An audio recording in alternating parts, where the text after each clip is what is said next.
Navbat gunohi kabiralarning 14-siga kelib qoldi. Bu kabiraning nomi namozni qasddan tark etish deb nomlanadi. Bugungi dasturimiz orqali aynan shu masala haqida so'z boradi. Zero islomning sharafli vazifasi namozdir. Har bir qavmning, har bir tuzumning, har bir millatning va har bir davrning o'ziga xos ramzi mavjud. Ana shu ramz belgi tufayli insonlar ularni tanib oladilar. Payg'ambar alayhissalom tomonidan islom dinining ustuni deb ta'riflangan namoz haqida har bir musulmon farzandi ma'lumotga ega bo'lmoq lozim. Alloh taolo Munofiqun surasi 9-oyatida aytadi: Ey mu'minlar, mol dunyolaringiz va na bola-chaqalaringiz sizlarni Allohning zikridan, ya'ni Allohga ibodat qilishdan yuz o'girtirib qo'ymasin. Kimki shunday qilsa, bas ana o'shalar ziyon ko'rguvchi kimsalardir. Mufassirlar aytganlarki, oyatdagi Allohning zikridan murod 5 vaqt namozdir. Kimki namozni vaqtida o'qishdan tijoratdagi, oldi-sotdagi, kundalik hayotidagi mol dunyosi yoki farzandlari sababli mashg'ul bo'lib qolsa, u ziyonkorlardandir. Payg'ambar alayhisalom aytadilar: bandaning qiyomat kunida birinchi hisob-kitob qilinadigan narsasi namozdir. Agar namozi durust bo'lsa, boshqa amallari ham durust bo'ladi. Bordi-yu namozi yaroqsiz bo'lsa, qolgan amallari ham yaroqsiz bo'ladi. Tabaroniy rivoyati. Alloh taolo do'zax egalari haqida xabar qilib deydi: ular do'zax ahliga sizlarni nima saqarga kiritdi deganlarida ular ayturlar: bizlar namoz o'quvchilardan bo'lmadik. Miskin bechoraga taom berguvchi ham bo'lmadik. Bizlar botil behuda so'zlarga sho'ng'uvchi kimsalar bilan birga sho'ng'ir edik. Ya'ni Qur'on va payg'ambar xususida tuhmat yolg'onlar to'qir edik. To bizlarga aniq o'lim kelmagunicha bizlar jazo qiyomat kunini yolg'on deb bilar edik. Endi qo'llaguvchilarning qo'llovi ularga foyda bermas. Muddasir surasi 42-48-oyatlar. Payg'ambar sallallohu alayhi va sallam aytdilar: biz bilan ularning o'rtasidagi ahd namozdir. Kimki uni tark etsa, aniqki kofir bo'libdi. Sunan sohiblari rivoyatlari. Sahihul Buxoriyda rivoyat qilinadiki, Rasululloh sallallohu alayhi va sallam shunday dedilar: kimki asr namozini tark etsa, uning amali aniq xabata bo'libdi, ya'ni behuda ketibdi. Muoz roziyallohu anhudan Rasululloh sallallohu alayhi va sallam aytdilar: namozni tark etmagin, zero kimki namozni qasddan tark etsa, dar haqiqat undan Allohning zimmasi, himoyasi soqit bo'ladi. Tabaroniy rivoyati. Rasululloh sallallohu alayhi va sallam aytdilar: insonlarga qarshi ular to Allohdan o'zga iloh yo'q va Muhammad Allohning elchisidir deb guvohlik bermagunlaricha, namozni qoyim qilmagunlaricha va zakotni bermagunlaricha jang qilishga buyurildim. Agar shuni qilsalar mendan qonlari va mollarini saqlagan bo'ladilar. Biroq islom haqi bundan mustasno. Ularning hisobi Allohga havola. Muttafaqun alayh. Payg'ambar alayhisalom aytadilar: kimki namozni muhofaza qilsa, qiyomat kunida u uchun namozi nur, hujjat va najot bo'ladi. Kimda kim uni muhofaza qilmasa, unga nur ham, hujjat ham, najot ham bo'lmaydi va u qiyomat kunida Qorun, Fir'avn, Hamon hamda Ubay ibn Xalaflar bilan birga bo'ladi. Imom Ahmad rivoyati. Ayrim ulamolar aytganlarki, namozni tark etgan benamoz kimsa ana shu 4 mal'un bilan birga qayta tiriladi. Chunki u namozdan yo molu davlati, yo mulk saltanati, yo mansabi va yo tijorat sababli mashg'ul bo'ladi. Kimki namozdan molu davlat sababli mashg'ul bo'lsa, u Qorun bilan birga tiriladi. Kimki namozdan mulk saltanat sababli mashg'ul bo'lsa, u Fir'avn bilan birga tiriladi. Kimki namozdan mansabi sababli mashg'ul bo'lsa, u Hamon bilan birga tiriladi. Kimki namozdan tijorat sababli mashg'ul bo'lsa, u Makkadagi kofirlarning tijoratchisi bilan birga tiriladi. Umar ibn Xattob roziyallohu anhu jarohatlangan vaqtlarida: "Ey Amiral Mu'minin, namoz, ya'ni namozni o'qib oling" deyishdi. Shunda u zot roziyallohu anhu: "Ha, to'g'ri, namozni zoyi qilgan biron bir kishi uchun islomda nasiba yo'qdir" dedilar-da namozni o'qidilar. Jarohatlaridan esa qon oqib turardi. Abdullah ibn Shaqiq Tobiy roziyallohu anhu deydilar: Muhammad sallallohu alayhi va sallamning sahobalari namozdan boshqa hech bir amalni tark etishni kufr deb hisoblamasdilar. Termiziy rivoyati. Imom Buxoriy o'zlarining tarix deb nomlanmish kitoblarida Hazrat Ali roziyallohu anhu namoz o'qimayotgan ayolni kufrda ayblaganliklari haqida aytadilar. Bu fikrni sahobalarning ulug'laridan Abdulloh ibn Mas'ud roziyallohu anhu ham o'z fatvolarida aytib o'tganlar. Ibrohim Naxai va Ayyub Saxtiniylar ham shu gapni aytishgan. Avn ibn Abdulloh deganlar: agar banda qabriga qo'yilsa, birinchi bo'lib so'raladigani namozdir. Agar namozi yaroqli deb topilsa, undan boshqa amallariga qaraladi. Borida-yu yaroqli deb topilmasa, undan keyin boshqa biron amaliga qaralmaydi. Ibn Hazm shirkdan keyin namozni vaqtidan kechiktirib o'qish va mu'minni nohaq o'ldirishdan ko'ra ulkanroq gunoh yo'q deganlar. Shuningdek, to vaqti chiqqunicha hech bir uzrsiz namozni tark etgan kimsaning kufr egasi ekanligida ham ixtiloflar bor. Ibrohim Naxai, Ayyub Saxtiyoniy, Abdulloh ibn Muborak, Ahmad ibn Hanbal va Ishoq ibn Rahivayhlar bu borada payg'ambar alayhisalomning quyidagi hadis shariflarini hujjat qilishgan. Biz bilan ularning orasidagi ahd namozdir. Kimki uni tark etsa, aniqki kofir bo'libdi. Termiziy rivoyati. Namozni o'z vaqtidan kechiktirib o'qishdan ogohlantirish. Alloh taolo Maryam surasining 59 hamda 60-oyatida aytadiki: so'ng ularning ortidan namozni zoyi qiladigan va shahvatlarga beriladigan kimsalar o'rinbosar bo'ldilar. Endi u o'rinbosarlar albatta yomonlikka, ya'ni yomon jazoga yo'l qurilar. Magar tavba qilib iymon keltirgan va yaxshi amallar qilgan zotlargina azobga duchor qilinmaslar. Bas ular jannatga kirurlar va ularga biron zulm qilinmas. Ibn Abbos roziyallohu anhu namozni zoyi qilgan degani uni butunlay tark etgani degani emas, balki namozni o'z vaqtidan kechiktirib o'qigani deganidir deganlar. Tobiinlar imomi Said ibn Musayyab roziyallohu anhu aytganlarki, u to asr bo'lmaguncha peshinni o'qimaydi. Asrni shomgacha, shomni xuftongacha, xuftonni bomdodgacha, bomdodni to quyosh chiqquncha o'qimaydi.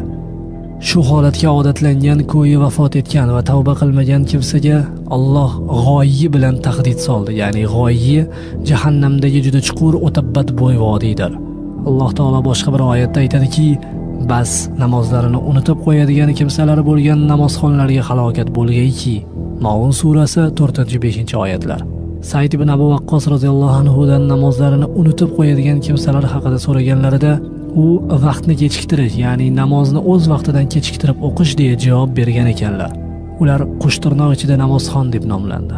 Biroq namozga beparvoliklari va o'z vaqtidan kechiktirganliklari sababli ularga vayl bilan tahdid solinmoqda. Vayl shiddatli azob degani. Vayl jahannamdagi vodiy bo'lib, agar unga dunyodagi tog'lar tushirilsa, harorati yuqoriligidan tog'lar erib ketardi. U namozga beparvo bo'lgan va uni o'z vaqtidan kechiktirib o'qigan kimsalarning maskanidir. Faqat Allohga tavba qilib, ilgarigi e'tiborsizligiga nadomat chekkanlar bundan mustasno. Alloh taolo yana bir oyatda: ey iymon keltirganlar, mol dunyolaringiz ham, farzandlaringiz ham sizlarni Allohning zikridan chalg'itib qo'ymasin. Kim shunday qilsa, bas ana o'shalar ziyon ko'rguvchilardir deydi. Oysha roziyallohu anha aytadilar: Rasululloh sallallohu alayhi va sallam to Alloh jonlarini olgunicha namozni oxirgi vaqtida o'qimadilar. Hokim rivoyati. Rasululloh sallallohu alayhi vasallamdan eng afzal amal qaysi deb so'ralganlarida, eng afzal amal namozni vaqtida o'qish, ota-onaga yaxshi munosabatda bo'lish deb javob bergan ekanlar. Imom Ahmad rivoyati. Rivoyat qilinishicha, kimki namozni vaqtida o'qisa, tahoratni mukammal olgan, qiyomi, xushusi, ruku va sajdalarni komil qilgan bo'lsa, namoz oppoq nurafshon bo'lib chiqib ketadi va meni saqlaganingdek Alloh ham seni saqlasin deydi.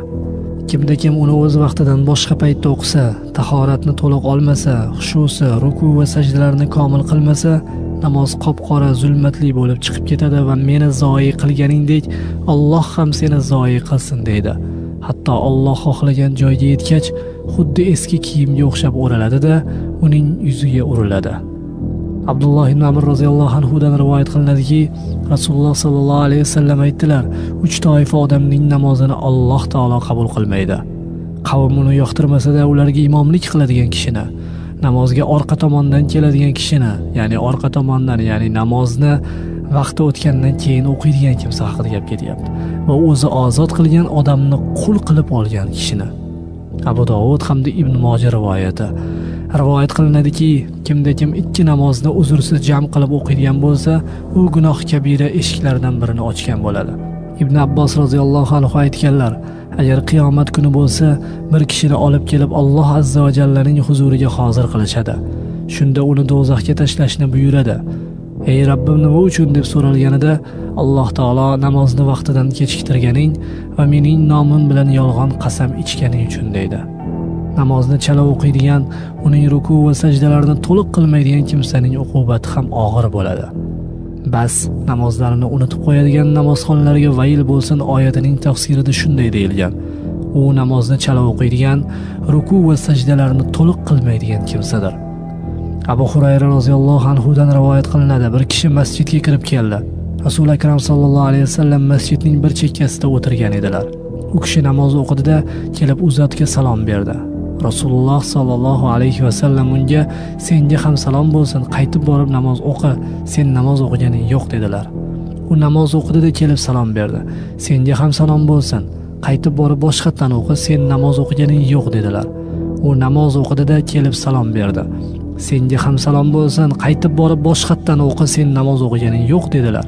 Haligi kishi keyingi marotaba aytilgandan so'ng, "Ya Rasululloh, menga o'rgatib qo'ying" dedilar. Agar namozga tursang, tahoratni mukammal olgin. Qiblaga yuzlangach takbir ayt va o'zing muyassar bo'lgan, bilgan Qur'on sura oyatlarini o'qigin. Keyin to ruku qilganingga qanoat hosil qilguningcha ruku qil. So'ngra to to'liq etguningcha sajda qil. So'ngra to to'liq o'tirib olguningcha qaddingni rostla. Keyin to sajda qilganingga qanoat hosil etguningcha sajda qil. So'ngra to to'liq tik bo'lguningcha tik bo'l. So'ng butun namozingda shunday qil dedilar. Buxoriy va Muslim rivoyati. Abu Mas'ud Badriydan rivoyat qilinadi. Payg'ambar alayhisalom aytdilar: ruku va sajdadan umurtqasini tik qilib ko'tarmagan kishining namozi namoz hisoblanmaydi. Ahmad, Abu Dovud va Tirmiziy rivoyati. Boshqa bir rivoyatda ruku va sajdalardan belini rostlamaguncha deyilgan. Bu hadis namoz o'qiganda ruku va sajdalardan keyin belini rostlamagan kishining namozi botil ekanligiga hujjatdir. Chunki har bir a'zo o'z o'rnida qaror topishi namozdagi farzlardandir. Payg'ambar alayhisalom aytdilar: odamlar orasidagi eng yomon o'g'ri namozidan o'g'irlaydigan kimsa dedilar. "Ya Rasululloh, qanday qilib namozidan o'g'irlaydi?" deb so'rashganda, ruku va sajdalarni to'liq qilmaydi deya javob berdilar. Ibn Huzayma, Hokim rivoyati. Abu Hurayra roziyallohu anhu dan rivoyat qilinadi. Payg'ambar alayhisalom aytdilar: ruku va sajdalari orasida umurtqasini rostlamaydigan bandaga Alloh qaramaydi. Imom Ahmad rivoyati. Payg'ambar alayhisalom aytdilar: bu munofiqning namozi. Quyoshni kuzatib o'tiradi-da, hattoki u shaytonning ikki shoxi orasiga kelgach, turib qushdonni cho'qigandek 4 marta yotib turadi va unda Allohni kamdan kam eslaydi. Muslim rivoyati. Rasululloh sallallohu alayhi vasallam ruku va sajdalarni to'liq qilmasdan namoz o'qiyotgan kishini ko'rdilar-da, agar bu kimsa mana shu holatda o'lib ketsa, Muhammad sallallohu alayhi vasallam millatidan boshqasida o'lgan bo'ladi.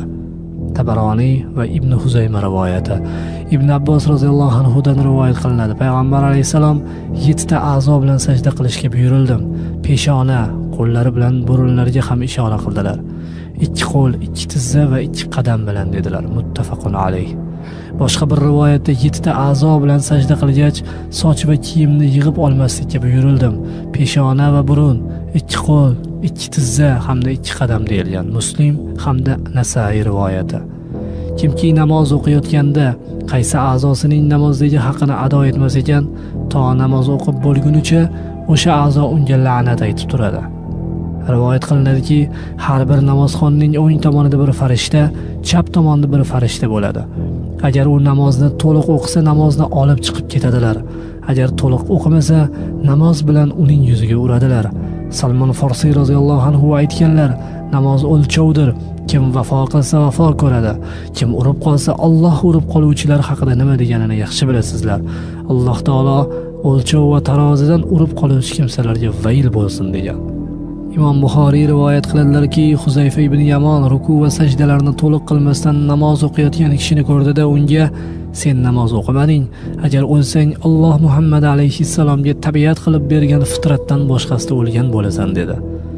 Nasai rivoyat qilgan asarda esa Huzayfa roziyallohu anhu undan: necha yildan beri shunday namoz o'qiysan deb so'raganida, 40 yildan beri deya javob berdi. Shunda ulug' sahoba: 40 yildan beri namoz o'qimabsan. Agar namozni shu tarzda o'qib vafot etsang, Muhammad sallallohu alayhi vasallam fitratidan boshqasida o'lgan bo'lasan dedi.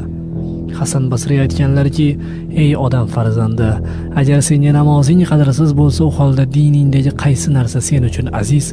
Holbuki sen qiyomat kunida birinchi bo'lib namozingdan so'ralasan-ku. Payg'ambar alayhisalom aytganlarki, qiyomat kunida bandaning birinchi bo'lib hisob-kitob qilinadigan amali namozidir. Agar namozi durust bo'lsa, u shak shubhasiz muvaffaqiyat qozonib najot topibdi. Agar namozi yaroqsiz, fosid bo'lsa, u aniq muvaffaqiyatsizlikka uchrab ziyon ko'ribdi. Agar biron farzi yetishmay qolsa, Alloh azza va jalla qaranglarchi, bandamning yetishmay qolgan farzlarini to'ldiruvchi ixtiyoriy namozlar bormikan deydi. So'ng qolgan amallari ham shu yo'sinda bo'ladi. Termiziy rivoyati. Har birimiz nuqsonli bo'lib, yetishmay qolgan farzlarni to'ldirishimiz uchun ko'proq nafl namozlar o'qishimiz lozim bo'ladi. Tavfiq Allohdan.